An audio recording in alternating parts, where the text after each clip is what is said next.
Hey everybody, good afternoon. It is February 24th, 2022. We are in the New Testament. We're going to read a big section today because we got Paul headed into Jerusalem and a lot of stuff goes down.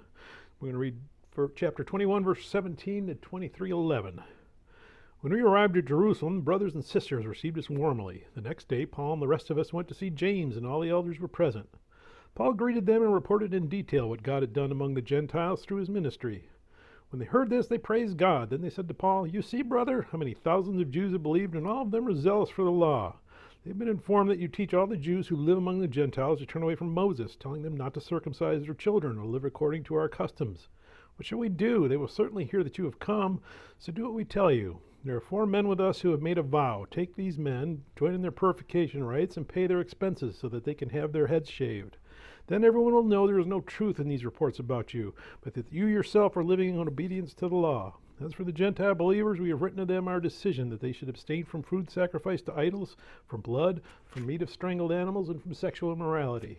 The next day, Paul took the men and purified himself along with them. Then he went to the temple to give notice of the date when the days of purification would end, and the offering would be made for each of them.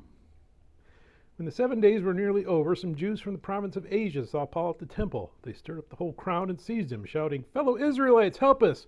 This is the man who teaches everyone everywhere against our people and our law in this place. And besides, he has brought Greeks into the temple and defiled this holy place." They had previously seen Trophimus the Ephesian in the city with Paul and assumed that Paul had brought him into the temple. The whole city was aroused, and the people came running from all directions. Seizing Paul, they dragged him from the temple, and immediately the gates were shut. While they were trying to kill him, news reached the commander of the Roman troops that the whole city of Jerusalem was in an uproar. He at once took some officers and soldiers and ran down to the crowd. When the rioters saw the commander and his soldiers, they stopped beating Paul. The commander came up and arrested him and ordered him to be bound with 2 chains. Then he asked who he was and what he had done. Some in the crowd shouted one thing and some another, and since the commander could not get at the truth because of the uproar, he ordered that Paul be taken into the barracks. When Paul reached the steps, the violence of the mob was so great he had to be carried by the soldiers. The crowd that followed kept shouting, "Get rid of him!" As the soldiers were about to take Paul into the barracks, he asked the commander, "May I say something to you?" "Do you speak Greek?" he replied. "Aren't you the Egyptian who started a revolt and led 4,000 terrorists out into the wilderness some time ago?" Paul answered, "I am a Jew from Tarsus in Cilicia, citizen of no ordinary city. Please let me speak to the people." After receiving the commander's permission, Paul stood on the steps and motioned to the crowd. When they were all silent, he said to them in Aramaic, "Brothers and fathers, listen now to my defense." When they had heard him speak to them in Aramaic, they became very quiet. Then Paul said, "I am a Jew, born in Tarsus of Cilicia, but brought up in this city. I studied under Gamaliel and was thoroughly trained in the law of our ancestors. I was just as zealous for God as any of you are today. I persecuted the followers of this way to their death, arresting both men and women and throwing them into prison, as the high priests and all the council can themselves testify. I even obtained letters from them to their associates in Damascus and went there to bring these people as prisoners to Jerusalem to be punished. About noon, as I came near Damascus, suddenly a bright light from heaven flashed around me. I fell to the ground and heard a voice say to me, 'Saul, Saul, why do you persecute me?' 'Who are you, Lord?' I asked. 'I am Jesus of Nazareth, whom you are persecuting,' he replied. My companions saw the light, but they did not understand the voice of him who was speaking to me. 'What shall I do, Lord?' I asked. 'Get up,' the Lord said, 'and go to Damascus. There you will be told all that you have been assigned to do.' My companions led me by the hand in Damascus because the brilliance of the light had blinded me. A man named Ananias came to see me. He was a devout observer of the law and highly respected by all the Jews living there. He stood beside me and said, 'Brother Saul, receive your sight.' And at that very moment I was able to see him. Then he said, 'The God of our ancestors has chosen you to know his will and to see the righteous one and to hear words from his mouth. You will be his witness to all people of what you have seen and heard. And now, what are you waiting for? Get up, be baptized, and wash your sins away, calling on his name.' When I returned to Jerusalem and was praying at the temple, I fell into a trance and saw the Lord speaking to me. 'Quick,' he said, 'leave Jerusalem immediately, because the people here will not accept your testimony about me.' 'Lord,' I replied, 'these people know that I went from one synagogue to another to imprison and beat those who believe in you.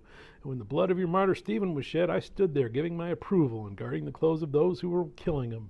Then the Lord said to me, Go, I will send you far away to the Gentiles.'" The crowd listened to Paul until he said this. Then they raised their voices and shouted, "Rid the earth of him! He's not fit to live!" As they were shouting and throwing off their cloaks, flinging dust in the air, the commander ordered that Paul be taken into the barracks. He directed that he be flogged and interrogated in order to find out why the people were shouting at him like this.